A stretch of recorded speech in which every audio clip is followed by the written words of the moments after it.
ವೀಕ್ಷಕರೇ, ಇವತ್ತು ನಿಂಬೆಹಣ್ಣು ಮತ್ತು ಅರಿಶಿಣನ ಬಳಸಿ ಹೇಗೆ ನಮ್ಮ ಚರ್ಮಕ್ಕೆ ಬ್ರೈಟ್ನಿಂಗ್ ಮಾಸ್ಕ್ ಮನೇಲೇ ಮಾಡ್ಕೊಬೋದು ಅನ್ನೋದನ್ನ ತೋರಿಸ್ಕೊಡ್ತೀನಿ. ನೀವು ನೋಡ್ತಾ ಇದ್ದೀರಾ ವಿಜಯ ಕರ್ನಾಟಕ. ನಾನು ನಿಮ್ಮ ಸಾರಿಕಾ. ಶುರು ಮಾಡ್ಕೊಳ್ಳೋಣ ನಮ್ಮ ಮಾಸ್ಕ್ ಮಾಡೋದಕ್ಕೆ.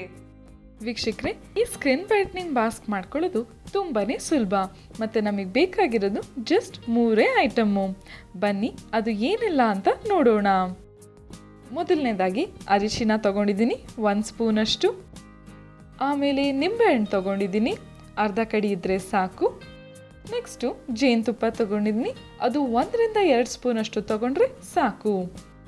ಈ 3 ಐಟಮ್ ಬೇಕಾಗಿರೋದು ನಮ್ಮ ಮಾಸ್ಕ್ ಮಾಡ್ಕೊಳ್ಳೋದಕ್ಕೆ. ವೀಕ್ಷಕರೇ, ಅರಿಶಿಣನ ಮನೇಲಿ ಹಳೆ ಕಾಲದಿಂದನೂ ಬಳಸ್ಕೊಂಡ್ಬಂದಿದ್ದಾರೆ. ಬ್ಯೂಟಿ ಪ್ರಾಡಕ್ಟ್ಸಿಗೆ ಹಾಕೊಳ್ಳೋದಿರಲಿ, ಇಲ್ಲಾಂದರೆ ನಾವು ಮನೇಲೇ ಮಾಡುವಂತಹ ಪ್ಯಾಕ್ಗಳಿಗೆ ಹೆಚ್ಚಾಗಿ ಬಳಸ್ತಿರ್ತಾರೆ. ಯಾಕೆ ಅಂದರೆ ಇದರಲ್ಲಿ ಒಂದು ಆಯುರ್ವೇದದ ಅಂಶ ಇದೆ.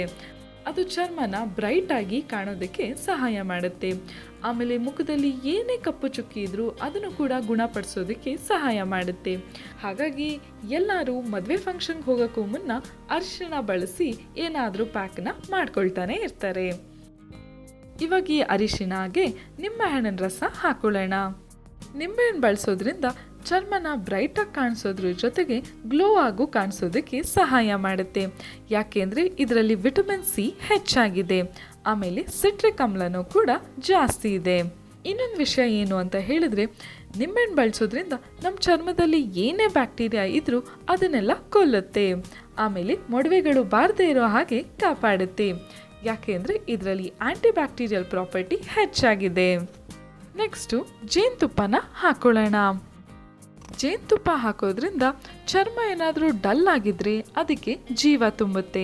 ಆಮೇಲೆ ಗ್ಲೋಯಿಂಗ್ ಮತ್ತು ಶೈನಿ ಚರ್ಮನ ನಮಗೆ ಕೊಡುತ್ತೆ.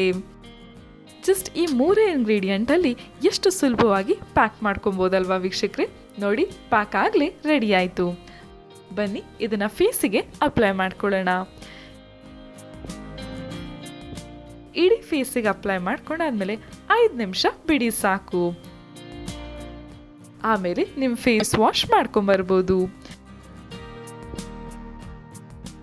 ನೀವೇನಾದರೂ ಫಂಕ್ಷನ್ಗೆ ಹೋಗ್ತಿದ್ದೀರಾ ಅಂದಾಗ ಈ ರೀತಿಯಾದ ಪ್ಯಾಕನ್ನು ಮಾಡ್ಕೊಳ್ಳಿ. ನೀವು ಕೂಡ ಖಂಡಿತವಾಗ್ಲೂ ಟ್ರೈ ಮಾಡಿ ನೋಡಿ ವೀಕ್ಷಕರೇ. ನೋಡಿದ್ರಲ್ಲ ವೀಕ್ಷಕರೇ, ಮಾಸ್ಕ್ ಮಾಡೋದು ಎಷ್ಟು ಸುಲಭ ಅಲ್ಲ. ನೀವು ಕೂಡ ಟ್ರೈ ಮಾಡಿ. ಇದನ್ನು ದಿನ ಟ್ರೈ ಮಾಡಿದ್ರೆ ನಿಮಗೆ ಬೆಸ್ಟ್ ರಿಸಲ್ಟ್ ಸಿಗುತ್ತೆ.